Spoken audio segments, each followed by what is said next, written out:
Look, I'm just admitting it now. I've done that thing here where you ask a question in a headline and the answer's no. Right?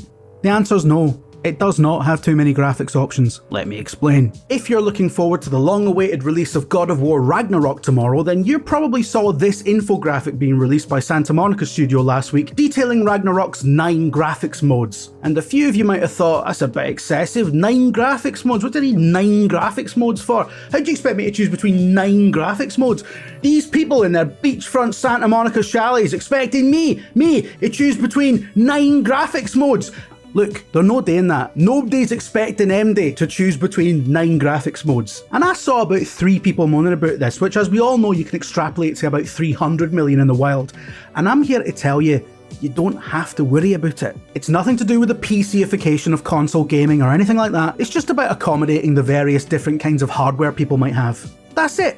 If you've got a base PS4, congratulations, you are vastly in the majority here. You can completely disregard this infographic in its entirety because the only option you have on PS4 is Go. It just works, like Apple products used to. And don't be worried about the idea that you might be getting a lesser experience. God of War Ragnarok is at its core a PS4 game. It can run more nicely on better hardware, but the base experience is the PS4 version. It should be perfectly solid, just go and have a good time. If you've got a PS4 Pro, you've got a binary choice between performance and quality modes, which is something you should be very used to if you've got a PS4 Pro. And my cat is scratching something behind me. Will you fucking stop it? Which brings us to the 6 modes that are relevant to PS5 players. Except, it's not really 6 modes, is it?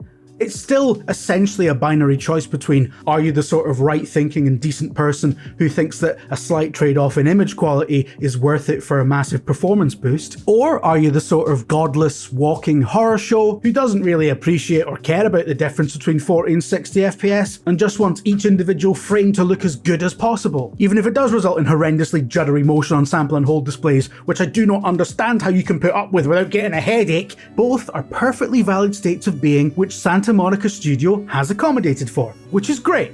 No, it's great. If you don't give a shit about performance in a technology-driven medium, then yeah, it's fine. Like, I'm only kidding. You can do what you fucking like. That's the whole point. These other options that come into play on PS5, they're basically modifiers to accommodate for higher quality displays that have 120Hz panels and or variable refresh rate capability. If you don't know or care what those things are, you can just ignore these. They don't matter to you. They're not relevant. But if you're the kind of person who spent over $1,000 on an OLED because you wanted these features, you are also being accommodated for. God of War Ragnarok has been engineered to take advantage of hardware features that the user may or may not have. I'm not going to go into high detail about what these options mean because I'm not Digital Foundry, and our friends at Digital Foundry have already done that for you. They've done a great video on the subject, which, if you're the sort of person who cares about this stuff, you've probably already seen anyway. The point is that making accommodations for the specific circumstances of your end users is a good thing. It's no different to games offering a myriad of sound options that the vast majority of players will just completely ignore, because those people who spent a lot of money on a surround sound system because that's important to them will appreciate the extra effort. And of course this touches on accessibility options as well.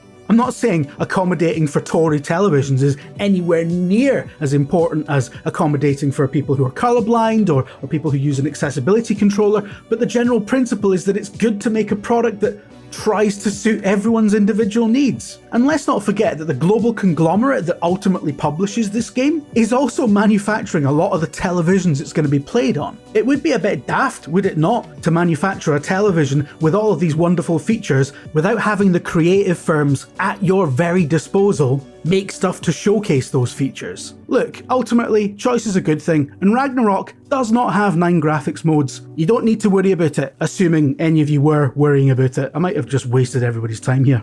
Look, I've had fun, that's all that matters, right? Jim, did you make an entire video just to argue with one guy on Twitter? No, I made a video to argue with 2 guys on Twitter. It was 2 guys. Jim,